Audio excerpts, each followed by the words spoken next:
So we stopped somewhere here. Shreyan dravyamayad yajnat jnana yajna parantapa sarvam karma kilam partha jnane parisamapyate.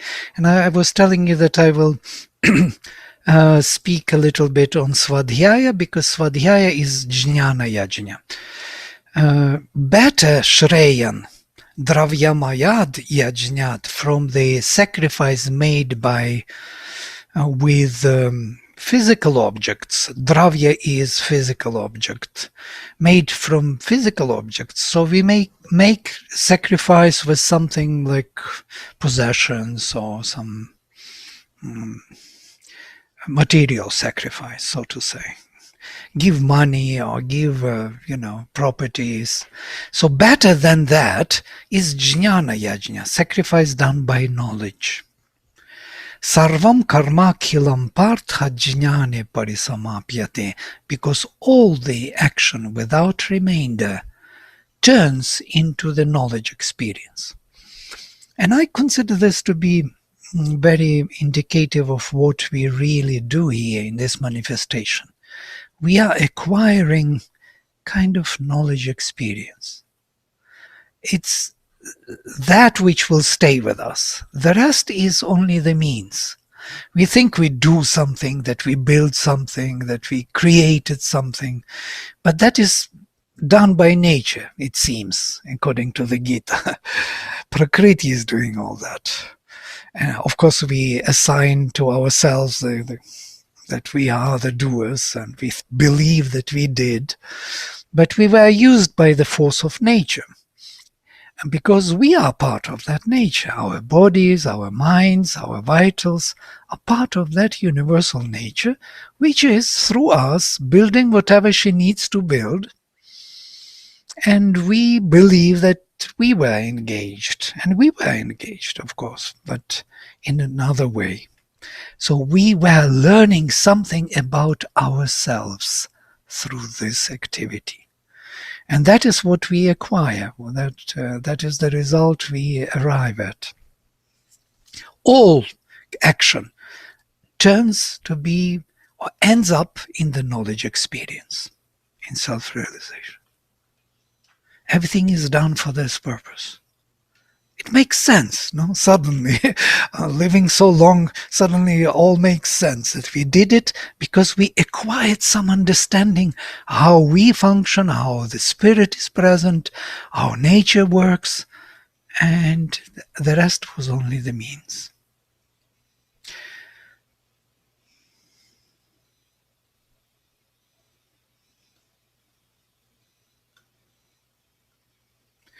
Tadvidhi pranipatena pariprashnena sevaya upadekshanti te jnanam jnaninas tattvadarshinah. Recognize that by humble questioning, so by questioning and by service, pariprashnena sevaya. The man of knowledge who have seen Tattvadarshina, who saw the truth, the true principles of things, tattvas, jnanina, who realize themselves, will give you this knowledge. Upadekshyanti, they will instruct you, they will introduce you to this knowledge experience. Yajñatva napunarmoham evam yasyasi pandava. Yena bhutanya sheshyani asheshani drakshyasi atmani athomai. We have read this already, I think. Possessing that knowledge, thou shalt not fall again into the mind's ignorance, O Pandava. For by this thou shalt see all existences without exception in the self and then in me. It's also an interesting gradation. First you will see Atmani in yourself, Drakshyasi, you will see Athomai, and then in me as the Supreme. All the becomings, Bhutani, Asheshani, without remainder. All the beings and all the becomings will be seen to you in yourself, and then in me as the Supreme. So what is that Swadhyaya? What is that Jnana Yajna, which is better than any other type of sacrifice? We spoke enough on the sacrifice. Sacrifice is the means of offering everything what we are to the higher consciousness in us. So how it could be done by jnana, by knowledge? And then he will say about jnana, here there are a few more verses I will read and will come to my small article on Swadhyaya. Apiched asi papebhyah sarvebhyah papakritamah sarvam jnana plavena iva vrijinam samtarishyasi. And even if you were the worst, the lowest among the sinners, so to say, the greatest doer of sin beyond all sinners, thou shalt cross over all the crookedness of vrijinam. This is a Vedic word which means crookedness and also sin. We have to dwell on this word a little longer. The crookedness of evil in the shape of knowledge. So even if you would be the lowest of the low, with the boat of knowledge, you can cross the ocean of sin, as it were. So it's quite interesting. Such a high esteem for knowledge. Knowledge, as Sri Aurobindo translates jnana as self-realization. It's not the knowledge, some kind of information or, kind of intellectual knowledge or some know-how. It is rather self-realization, where you arrive at yourself, where you find yourself, that true intimate connection with your true being. Once it is realized, by that you can overcome every possible sin. And it doesn't matter then on the surface you were totally sinful and the lowest of the low. Doesn't matter. And one of these great beings was Valmiki. You remember he was a robber and a killer in the forest, in the woods. And then he turned to be the greatest of the rishis and wrote the whole composed Ramayana. Ramayana is one of the greatest epics in the world. Sri Aurobindo puts Valmiki on the first place among all poets. It's the greatest poet of all times. And he was a robber in the woods.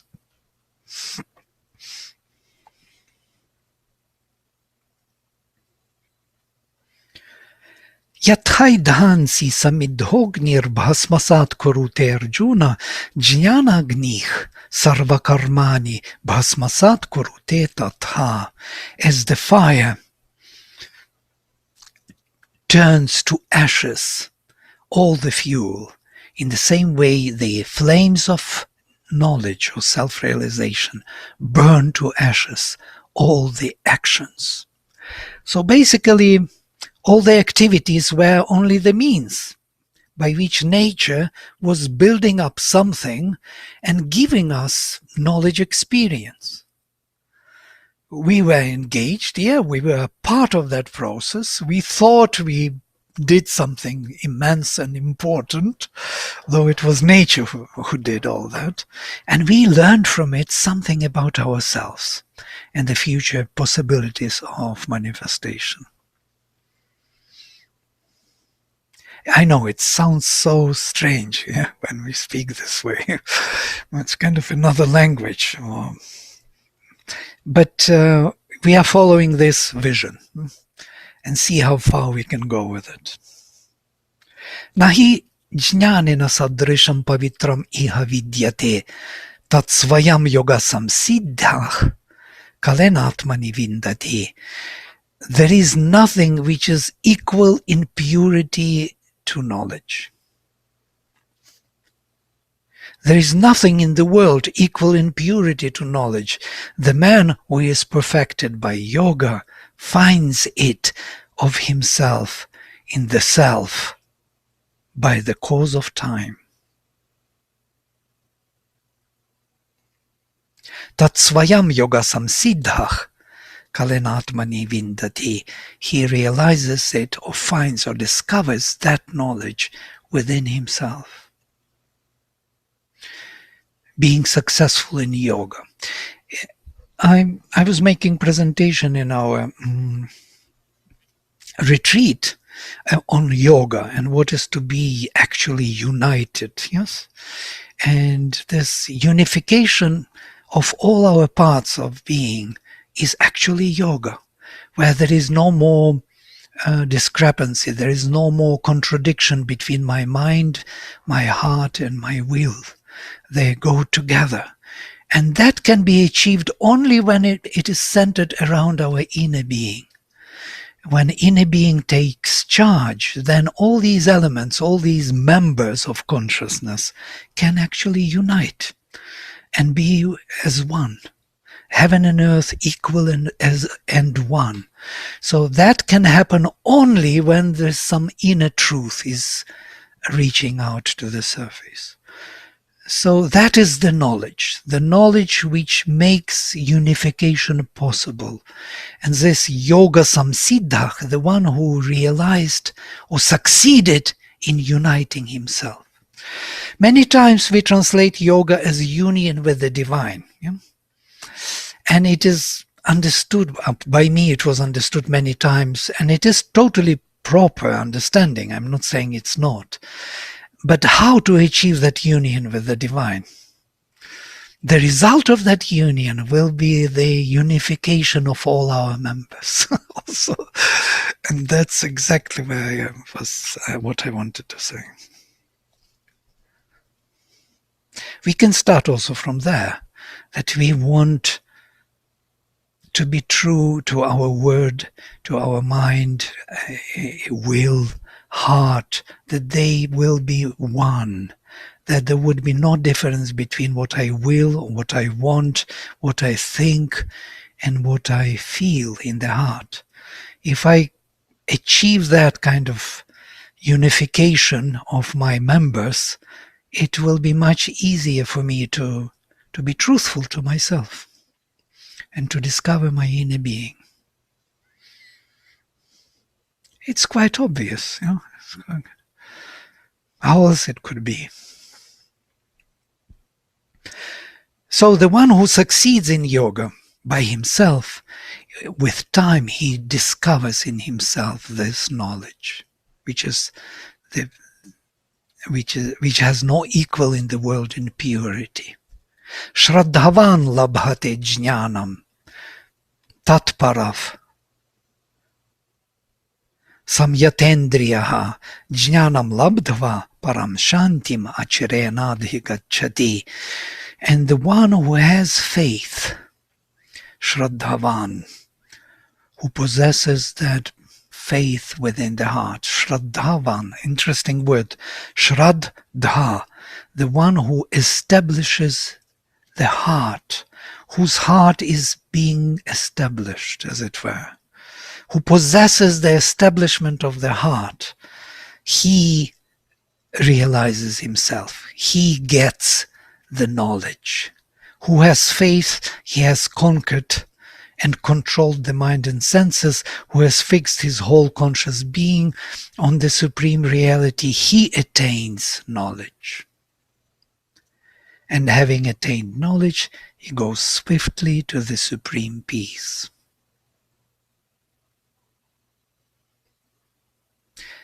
So now I will come to what is Swadhyaya before we finish the chapter. Or maybe I will finish the chapter, only three shlokas are left, and then I will come to this topic of Swadhyaya. What is this jnana yajna, knowledge by, sacrifice by knowledge? Ajnascha shraddadhanascha samshayatma vinashyati nayam lokosti na paro na sukham samshayatmanaha. Yoga samyasta karmanam jnana samchinna samshayam atmavantam na karmani nibadhananti dhananjaya tasmad ajnana sambhutam hritstham jnana sinatmanah chitvainam samshayam yogam atishthotishta bharata. The one who doesn't have knowledge, ajnana, or ajnah, ashraddadhanascha, who has no faith, samshayatma, whose self is doubtful, who doubts himself, vinashyati, he perishes. Nayam lokosti, there is no this world, naparo, there is no other world, nasukham, there is no happiness, samshayatmanah, of the one who is in doubt. So we are praising doubt as the way of, inquiring and finding the truth, but the doubt is actually the biggest enemy of jnana yajna, of the sacrifice by knowledge. The doubt. Doubting. For the doubting person who doubts himself, there is no this world or another world, there is no happiness. There is, because he will doubt everything. He will doubt even this world. Is it real? Or maybe that world is not real. Or maybe I'm not happy. Maybe I am happy. I do not know what it is. I'm not sure. Is this happiness or is that happiness?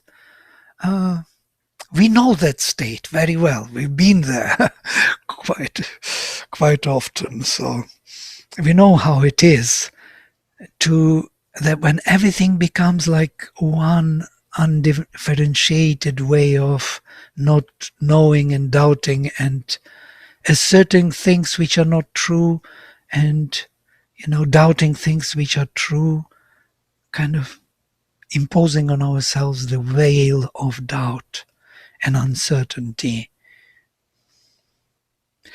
But the one whose yoga samyasta karmanam jnana samchinna sanshayam atmavantam na karmani nibadhananti dhananjaya, or dhananjaya, the one who cut all the actions by, how to put it, who destroyed all doubt by knowledge and has by yoga given up all works and is in possession of the self, is not bound by his works.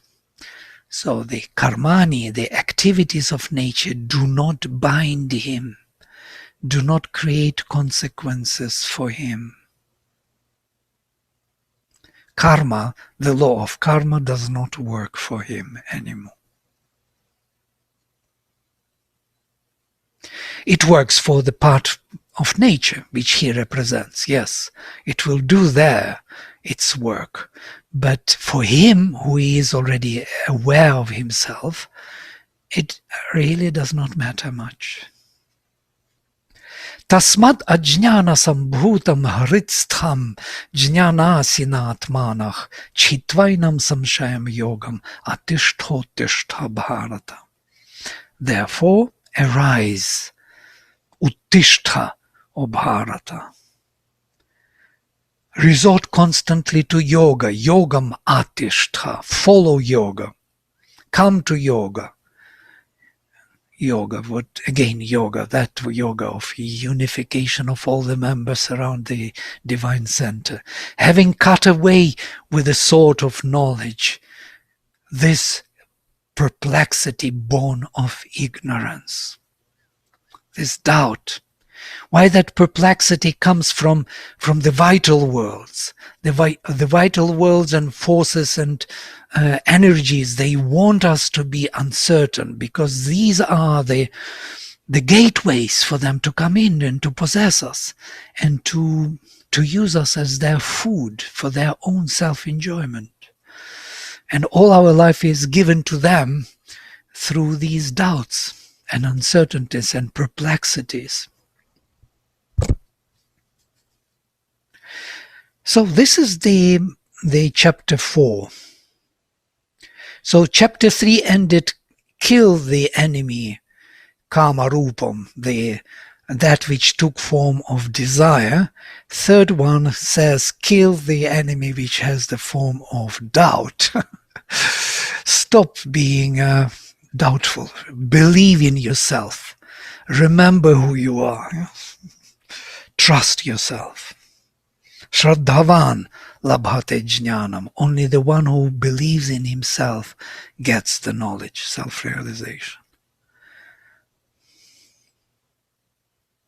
Well, one may say that that can be also egoistic sense of aggrandizement or some kind of... But it is not that. It is something deeper, truer. Okay, now I stop here. If you have some questions to the text or the ideas in the text, so please let us discuss this first before I go to Swadhyaya, because it's a big topic and very interesting in a way. At least for me as a linguist, I'm very interested in that, how that Swadhyaya, self-learning by oneself can do the... Oh, did we do this already? Because I have déjà vu. We talked a little bit about it, but we didn't go through your paper, as I recall. Okay. Your article. Would you like to do this, or maybe we do something else? We can see where it brings us. It was a plan before, but now it may change. I think it would be good to do, Vladimir, to go through your paper. Yeah. All right. Yes. Great, thank you. So, okay, I will then look into this Swadhyaya, what it means, this Jnana Yajna. I have written several articles on it, and the easiest version of it is here. So I kind of looked into it deeper, and I found different sections. There is the whole section in Taittiriya Aranyaka on Swadhyaya alone. And Swadhyaya, as we know, it is reading the text which you know perfectly by heart. Suppose you know some poem by heart, and then you sit quietly in lonely somewhere space where nobody can disturb you and read it to yourself. One may ask, why should one do this? If you know a poem perfectly by heart, why to read to yourself something? Because you want to connect to that experience. And we know it.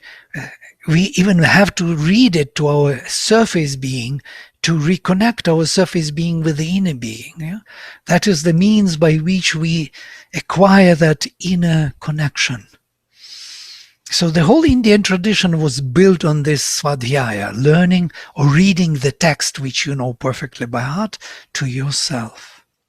Swadhyaya literally means self-learning or reading for oneself. It is a kind of recitation which one does for oneself as a means of a spiritual quest, searching after the spiritual knowledge realization. It was of a sacrificial and meditative nature, different from Padapatha and Kramapatha. These are ways of reciting the text in the Veda. Yeah? They're just learning by heart. Learning by heart is one thing, but reading the text to oneself and observing it with the mind is totally different. It's a sacrificial activity or ritual. So you, on one side, you become the word, on the other side, you become the mind, and this mind and word, heaven and earth, are united within you, as it were, and you get a new experience. Swadhyaya is depicted as Brahma Yajna in Taittiriya Aranyaka as a sacrificial act done by rishis who, by desiring yajna, received it from Brahma Swayambhu. Swayambhu means self-existent creator. So the 7 rishis are the sons of Brahma Swayambhu. And by performing it, they made gods again sinless, apahata papmanach, who thus went back to heaven, Svargam Lokam Ayan, and the rishis themselves joined the abode of Brahman, Brahmanach Sayujyam, Rishayoga Chan. So it seems that we lost the oneness, and that oneness could be restored through Swadhyaya. It's by this reconnecting the higher consciousness with the lower expression of it within ourselves, within one body, as it were, that we could liberate the gods, fallen gods, into this lower hemisphere and bring them back to their self-awareness, as it were. And the rishis themselves, by fulfilling that act, return to their origin. It is distinguished from other kinds of sacrifice. There are 5 kinds of sacrifice are mentioned in the Brahmanas, and this, especially this Taittiriya Aranyaka. You see, I'm giving here the reference to the Gita, exactly chapter 4, which we just read, to this particular section on Swadhyaya. So 5 great Mahayajnas, great sacrifices, are defined in this way. When one reads for oneself even one verse from the Rig Veda, 5 Mahayajnas are Deva Yajna, Pitri Yajna, Bhuta Yajna, and Manushya Yajna, and Brahma Yajna. So I can translate. Deva Yajna is the sacrifice to the gods. Pitri Yajna is sacrifice to the Pitris, to our ancestors. So there are 2 major groups of spirits which are guiding us in this manifestation. One is the Devayana and the gods, the higher powers of our consciousness. The other group of spirits is Pitris, ancestors, who actually brought us to birth through taking care of us being born here in the physical body, and we have to pass it forward through our genome to our children, grandchildren, and so on. That is our duty, as it were, to keep up with the evolution of consciousness. So these 2, we must support them by offering to them whatever we are, whatever we have, whatever energies, thoughts, feelings, possessions we have, we offer to them. So these would be the 2 sacrifices. Bhuta Yajna is another very interesting sacrifice. Bhutas are the spirits of nature. There are many spirits which are not connected to us directly. All kinds of spirits in nature, in the forest, in the mountains, in the rivers, and so on and so forth. And Manushya Yajna. Manushya Yajna is the human world, where certain activities of sacrifice are to be made. For example, like giving food to the bhikshus, or giving offerings to the temples, or giving some donation to the school. These are the Manushya Yajnas, to support the human world to exist. Bhuta Yajna, to support the world of nature to exist. And Pitri and Deva Yajna is to support 2 paths which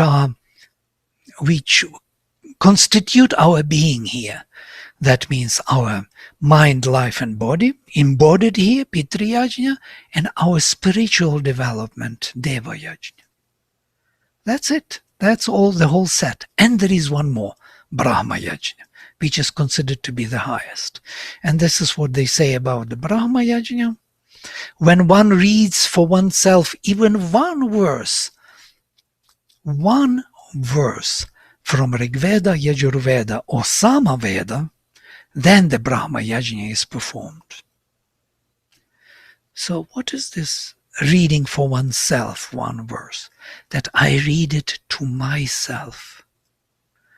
I use it as the means to reconnect with that spirit which this particular verse represents. Like we read Savitri for ourselves, or Sri Aurobindo. Whenever I start reading Sri Aurobindo, I immediately feel a connection. I do not know how it is, but it is tangible. It's just there in the words.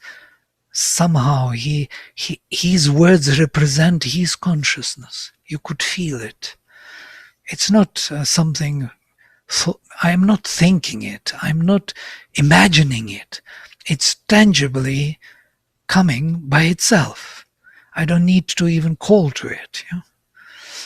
Just few sentences of Sri Aurobindo from whatever writings. Somehow it's present through those words. So that is that connection which we are seeking. And once that connection is made, then the sacrifice is taking place. The change of understanding is taking place. The new experience is on the way. So Taittiriya Aranyaka quotes from Rigveda explaining the meaning of Swadhyaya. Richo akshare parame vyomon yasmin deva adhivishve nishedo yastanna veda kim richa karishyati ya ittad viduh te ime samasata. This is another word to unite, samasata. Iti. The sacred verses are in the highest heaven. So these verses which we recite are actually in the highest heaven. They are vibrating there. They are actualizing, activating those forces of consciousness which are connected to us through the word. Where all the gods abide. He who does not know that, what is he doing? What is he going to do with the sacred speech? Why to read hymns at all? If you do not know that you are activating the higher powers. Those indeed who know that, they are perfectly united, composed. They become composed because they activate the higher powers of consciousness which allow suddenly mind to be silenced, the body to be harmonized and open, and the vital becomes full of joy and bliss and joins the mind willingly. So all these parts, members of consciousness join on the ground or the background of this higher consciousness. And then it says, later text says, Yavatir vai devataha taha sarvaha veda vidi brahmane vasanti. All the gods as they are live in the Brahman, in the person, priest, who knows the Vedas. Sayana comments that they live in man, Brahman, because of him reciting and understanding the Vedic mantras. Pathato arthatascha, from reading and from the meaning. Reading and meaning both are important. Meaning is heaven, reading is earth. Word is earth, understanding is heaven. And then they build up that connection between heaven and earth. If understanding is not there, only reading, it's not enough. Sacrifice will not be maintained. It won't be effectuated to the extent it should be.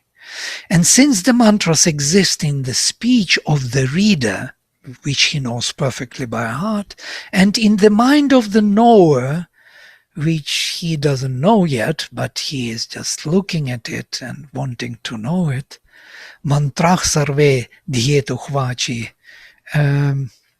vedituch manasicha vartante.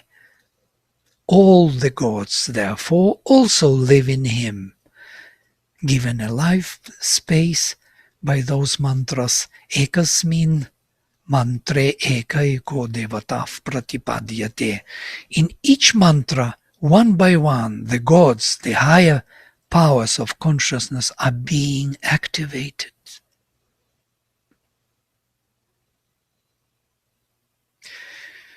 This is something interesting.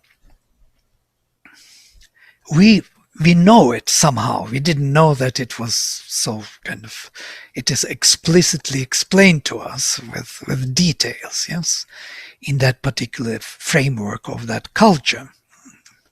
But we know this.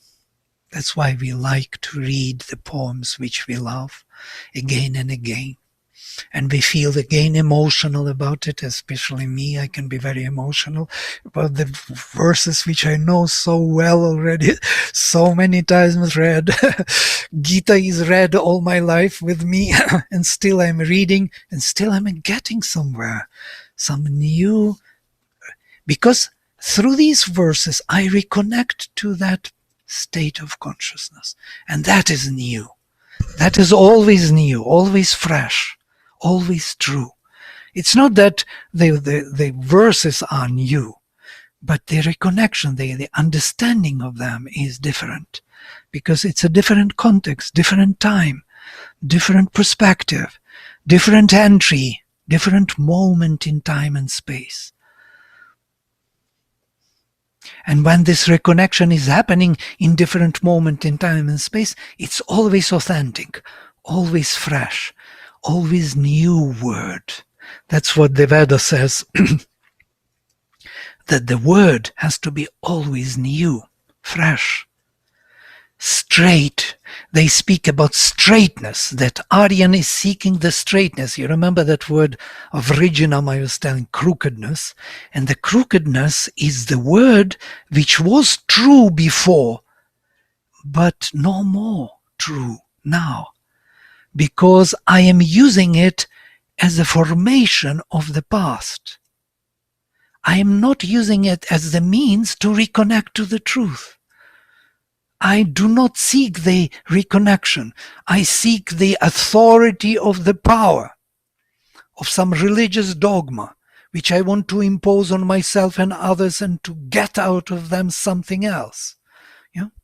I am not looking for reconnection with the higher. And that's where Swadhyaya plays this role. Yeah? We have to understand what for we learn these verses. Otherwise, if we use them as dogma, then they are playing just the opposite role. They become the obstacle to know the truth. Useless, heavy burden, convention, which doesn't lead us anywhere. Makes sense? So we have to always recover the truth. Every time we have to reconnect. And if you don't feel that fresh connection, that means we just didn't do what was right to do. It was useless to do it, actually. Okay, I will stop here. That was all on Swadhyaya and Jnana Yajna, why it was the most important, and on this the whole Indian tradition is built. You can see it, why they learned this by heart. They all want to know the text by heart, because they have now the means to really reconnect with the spirit. Whether they do it or not, it's another matter, but the means are there, so they can always use it.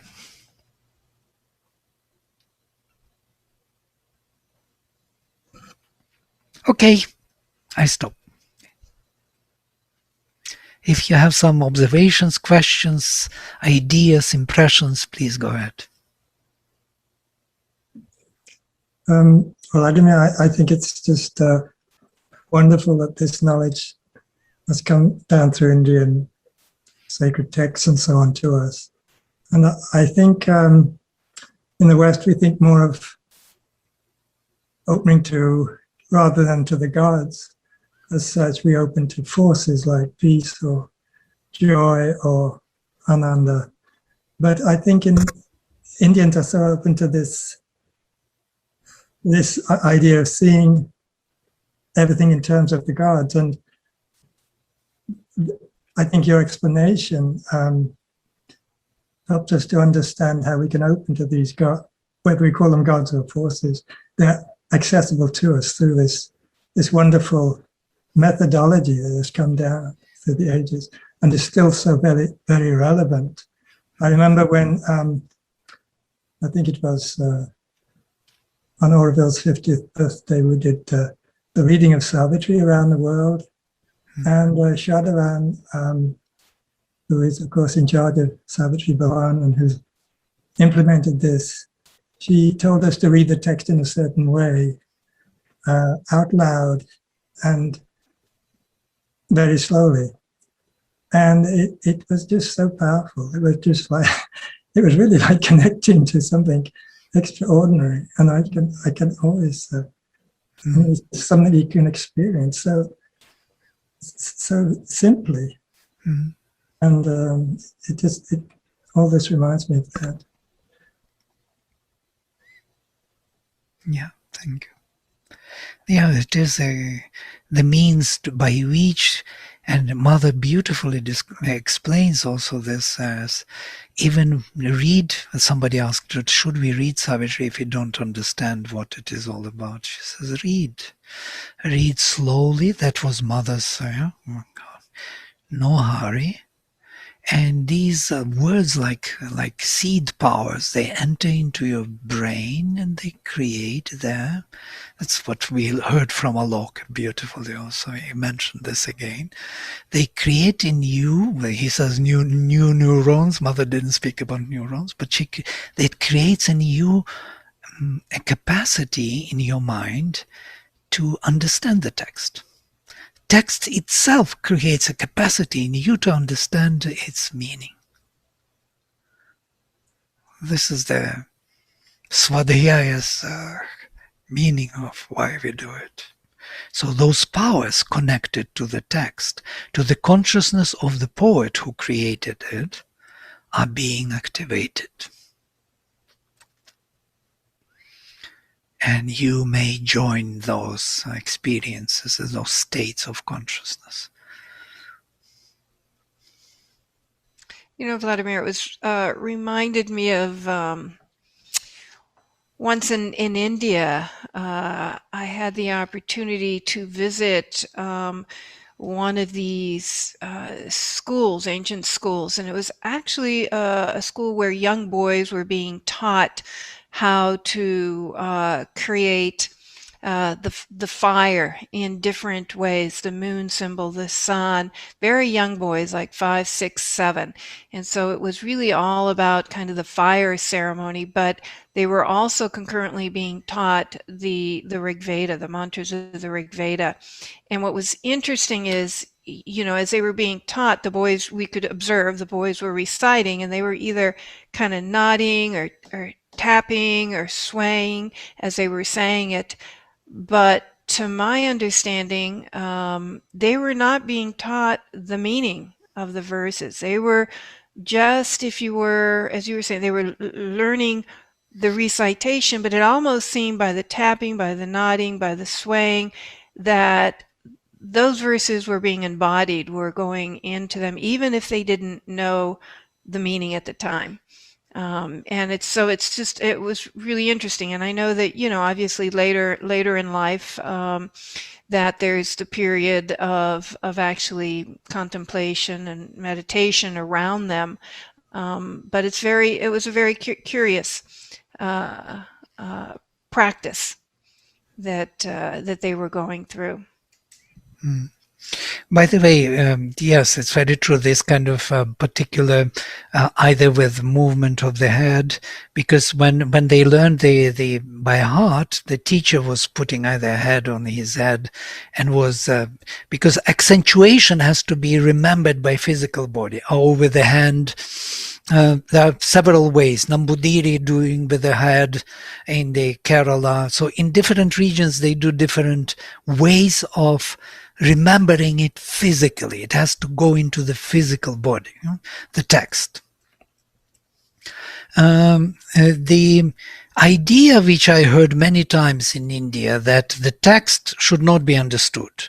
It has to be just known by heart, and that creates everything what we need here to create. So you just recite it properly with no mistake. There has to be perfect text. And then the aim of the sacrifice will be kind of achieved. I disagree with this. Yeah? Principally disagree. I don't believe that. Otherwise, we can switch on any mantra on the, on the tape recorder or a CD or anything, and then it would be done.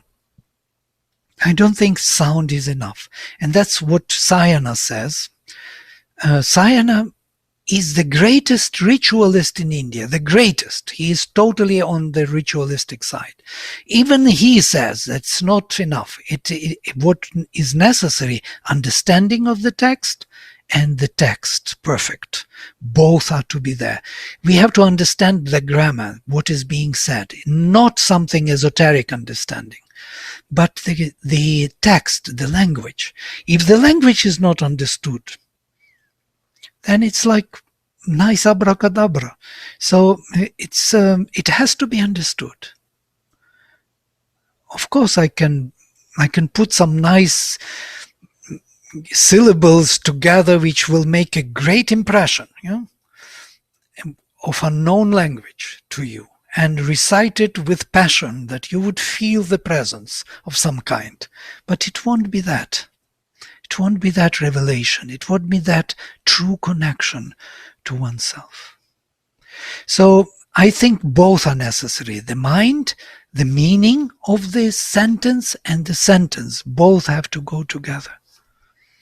And then the mind should not interfere with forming the meaning. It should not interpret the text. It should only observe it. Observe and understand what it says, and then wait for the meaning. The meaning has to arrive, because that connection is the meaning. Meaning is not in the mind.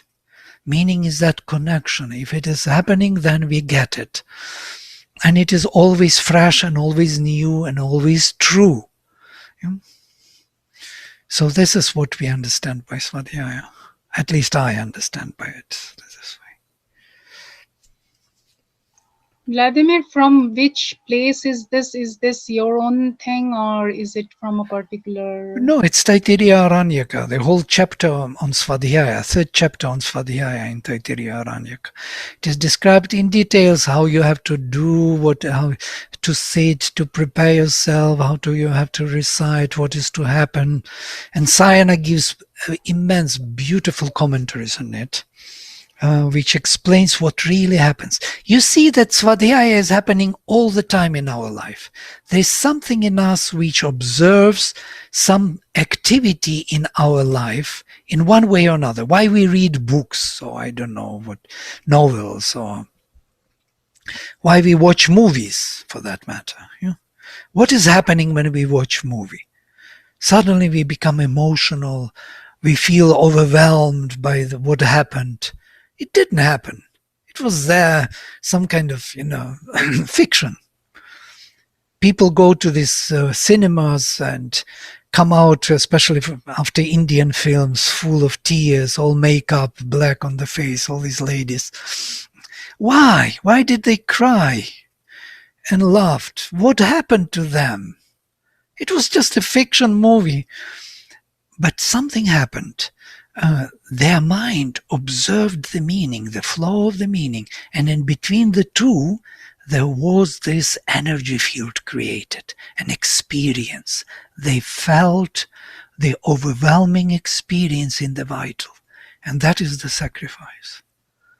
It is happening all the time with us, only we just don't see it, or take it for granted. Can we get this on the net, or is it your... On the net? What do you mean? Like this document that you said, like from the Upanishad? Oh, sure. I can send you. No problem. Yeah, that would be very nice. And if you can please repeat the meaning of the Swayambhu, like I think I didn't get it very clearly. Swayambhu, self-existent one, self-existent creator, Brahma Swayambhu. Swayam, by oneself, Bhu, who he is, existent, self-existent. Thank you. You can actually maybe post it, Vladimir, on the Mighty Networks. Yeah. For people. And you can see also how how the, for example, Natya Shastra describes the beginning of Natya Shastra is the drama, yes, how to do drama. It's because dramatic art is exactly that art of Swadhyaya. How they describe it beautifully, that the first drama was created by man for the gods as the audience. The audience was the gods. So men were engaged in such a way that they created the drama of the creation of the world, and all the gods were coming to watch the beginning of the creation. They were so thrilled. So the presence of the divine powers was so overwhelming when they were doing this ritual. It's a particular ritual to create that drama, so to say, of creation. So the gods become the witness. They are all witnessing what is happening and interacting with us, bringing those energies into us. And then what happened, and the description goes, then slowly men started to come and people to watch. And so the exchange went from the gods with performers to with performers and people, horizontal. And the exchange of energies took place through people. And if you ask actors, they will describe to you this flow of energy. If the connection is not there, they cannot even play. They cannot act. They need that flow. They need to know how they are perceived. They need to know to what depth. And on that witness, on that audience, depends the quality of performance. Amazing. I know it as a teacher for many years. On the quality of the group of satsang depends the level of connectivity to the truth of the topic. We know this. It is constantly here in all forms. So it's quite interesting that drama and the highest rasa, the highest bhava of drama, of Natya Shastra, there are many bhavas like hasya, humor, when you are laughing, you are joyful. There is sadness and so on, fear. There are many rasas, bhavas. And the highest form of bhava, the feeling, the emotion, the experience is actually the bhava of existence, where you can, by the very appearance, bring the sense of the being, the beingness. You actualize the being. People feel that you are real, that you are true. So you can imagine how beautifully it is presented in the Indian tradition. It's also part of that Swadhyaya complex of the witness witnessing its own action. And in between these two, the whole experience is taking place. The energy is... it's like double connection of heaven and earth, like wind, Vayu, connects heaven and earth. And by the way, Vayu is considered to be yajna, the sacrifice, and that is the sacrifice. The sacrifice unites heaven and earth, makes them one and the same. And once the higher consciousness and the lower action, the higher consciousness and the power come together and become one, the sacrifice is fulfilled. The connection is made. And we become real and true. That's what we are seeking. We are seeking that connection with ourselves. Okay, great. I think I exhausted the topic already. I went another round and another round around the same. The more I will speak, the less it will be clear. So I have to stop. It's beautifully expressed, Vladimir. Thank you so much. Thank you. Great. So we can stop here for today. I guess we are on time exactly. And next time we will take chapter 5. All right, I will close. Om Sarve Bhavantu Sukhinah Sarve Santo Niramayah Sarve Bhadrani Pashyantu Ma Kaschit Dukkha Bhag Bhavet. Om Shanti Shanti Shanti. Shri Guru Bhyo Namaha. Hari Om. Hari Om. Adi Om. See you.